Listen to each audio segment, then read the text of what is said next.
दिल्ली की ठंडी रात थी।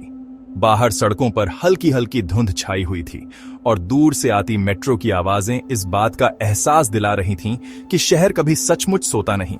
लेकिन शहर के इस कोने में एक पुरानी इमारत में बसा गर्ल्स हॉस्टल, वहां रात की अपनी ही खामोशी थी। आर्या ने अपनी भारी सूटकेस को खींचते हुए तीसरी मंजिल तक पहुंचने के लिए सीढ़ियां चढ़ीं। हर सीढ़ी चरमराती, जैसे कोई पुराने दर्द को याद कर रही हो। दीवारों पर टगे नोटिस बोर्ड के कागज पुराने और पीले पड़ चुके थे। यहां सचमुच 21वीं सदी है, आर्या ने मन ही मन मुस्कुराते हुए सोचा। कमरे तक पहुंचते ही उसने देखा लंबा गलियारा, जिसके अंत में एक पुराना लकड़ी का दरवाजा था। दरवाजा ऐसा लग रहा था जैसे बहुत वक्त से किसी ने छुआ तक ना हो।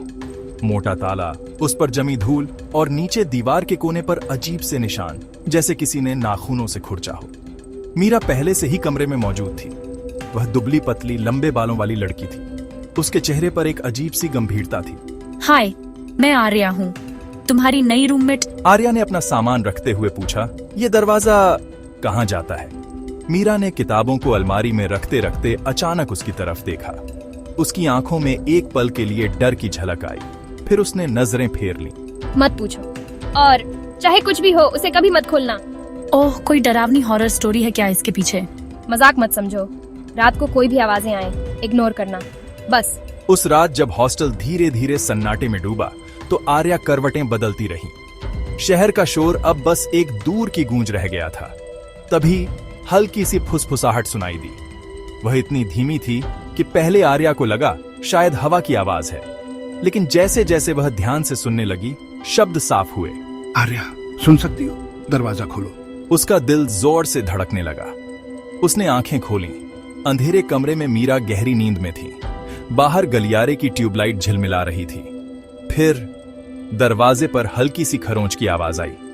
यह मेरी कल्पना होगी, उसने खुद को समझाया और चादर ओढ़ ली। सुबह होते ही उसने यह बात मीरा को बताई। मैंने तुझे चेताया था, जो भी सुने उस पर ध्यान मत दे।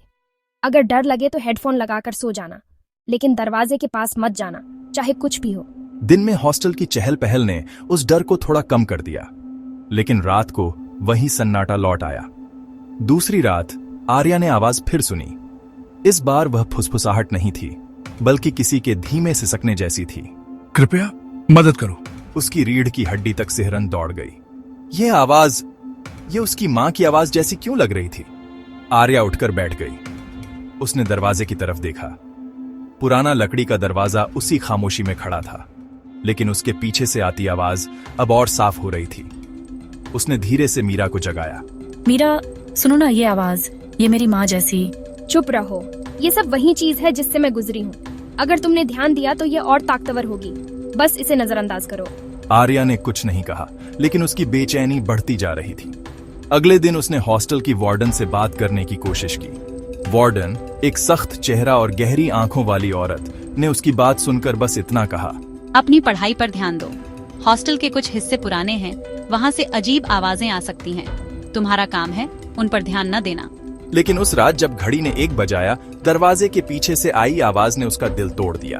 आर्या बेटा, मैं हूँ, तुम्हारी माँ। उसका गला सूख गया। आवाज इतनी असली थी कि उसे यकीन हो गया, कुछ गलत हो रहा है। उसका मन दरवाजे की तरफ खींच रहा था, लेकिन मीरा की चेतावनी उसके दिमाग में गूंज रही थी। अगली शाम आर्या बार बार उस दरवाजे की तरफ देखी रही। बाहर मेट्रो की आवाजें, गलियारे में लड़कियों की हंसी मजाक, सब कुछ सामान्य दिख रहा था, मगर उसके भीतर उथल पुथल थी। दिन में मां से फोन पर बात हुई थी, उनकी आवाज बिल्कुल सामान्य थी, लेकिन पिछली रात वही आवाज उस दरवाजे के पीछे से आई थी। यह कैसे संभव था? यहाँ पहले कुछ हुआ था क्या? मीरा ने चुप्पी साधी। तूने सुना होगा, 10 साल पहले यहाँ एक लड़की थी नेहा, वही कमरे के बगल में, इसी दरवाजे के पीछे। उसने यहाँ कुछ खत्म कर दिया था। आत्महत्या? आर्या ने धीरे से पूछा। हाँ, कहते हैं किसी ने उसे तंग किया और फिर एक रात उसने खुद को, लेकिन कुछ लोग कहते हैं कि उसने मरने से पहले मदद मांगी थी। किसी ने दरवाजा नहीं खोला और तब से जो भी इस कमरे के पास रहता है उसे वो पुकार सुनाई देती है। उस रात जब सब सो गए, आर्या को फिर वही खरोंचने की आवाज सुनाई दी। इस बार आवाज ने उसका नाम पुकारा नहीं, बल्कि उसकी माँ का लहजा, उनका डांटने का तरीका, सब नकल कर रही थी। आर्या, तू मुझे ऐसे ही छोड़ देगी? दरवाजा खोल। उसका दिल कांप उठा। उसने अपने फोन पर माँ की तस्वीर देखी और डर और ममता के बीच खींचती रही। अगर तू दरवाजा खोलेगी तो लौट कर नहीं आएगी। लेकिन अगर कोई वाकई मदद मांग रहा हो तो? ये दरवाजा मदद नहीं मांगता, ये लेता है। और एक बार अगर तूने इसे खोला तो ये तुझे भी अपने अंदर खींच लेगा। अगले दिन आर्या ने हॉस्टल की एक सीनियर प्रिया से भी पूछा। नेहा की मौत के बाद वार्डन ने ये कमरा सील करवा दिया था। किसी ने सुना था कि मरने से पहले नेहा की आवाज किसी और की तरह बदल गई थी ताकि लोग दरवाजा खोलें, लेकिन जो अंदर गया लौट कर नहीं आया। उस रात डर और जिज्ञासा की लड़ाई ने आर्या को बेचैन कर दिया। घड़ी ने 1 बजाया, हवा भारी हो गई। फिर दरवाजे के पीछे से एक औरत की सिसकियां सुनाई दी। आर्या बेटा दरवाजा खोल, मैं फंस गई हूँ। उसकी आंखों में आंसू भर आए। वह धीरे धीरे उठी, कदमों को दबाकर दरवाजे के पास गई। मीरा गहरी नींद में लग रही थी। आर्या ने अपना कान दरवाजे से लगाया। उस पार अब सिर्फ सन्नाटा था। उसने ताले को छुआ। जंग लगे ताले की ठंडी धातु ने उसकी उंगलियों को सिहरा दिया। अचानक ताला खुद ब खुद खुलने जैसी आवाज आई। ताले की कुंडी धीरे से खुल गई और ताला उसकी हथेली में आ गिरा। दरवाजे का पल्ला हल्का सा खुला। अंदर से एक ठंडी हवा का झोंका बाहर आया, जिसने उसके बालों को हिला दिया। उसने दरवाजा थोड़ा और खोला।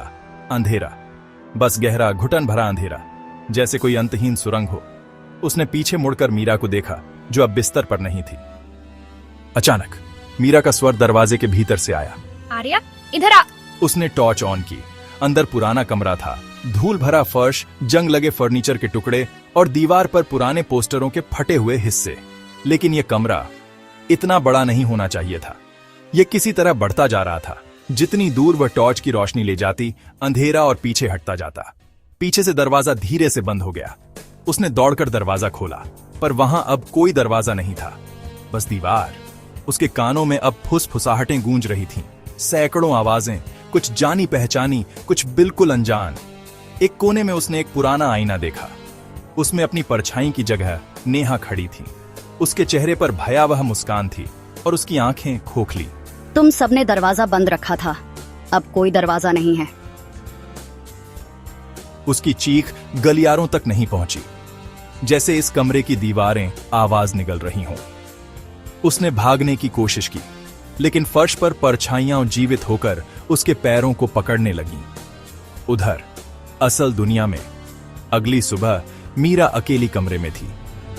दरवाजा पहले से भी सख्त ताले से बंद था। हॉस्टल की वार्डन ने सबको चुप रहने को कहा। 2 दिन बाद हॉस्टल की एक नई लड़की आई। उसे उसी कमरे में रखा गया। जो भी सुनो, दरवाजा मत खोलना। रात को नई लड़की ने पहली बार फुसफुसाहट सुनी। मदद करो, मैं आर्या हूँ।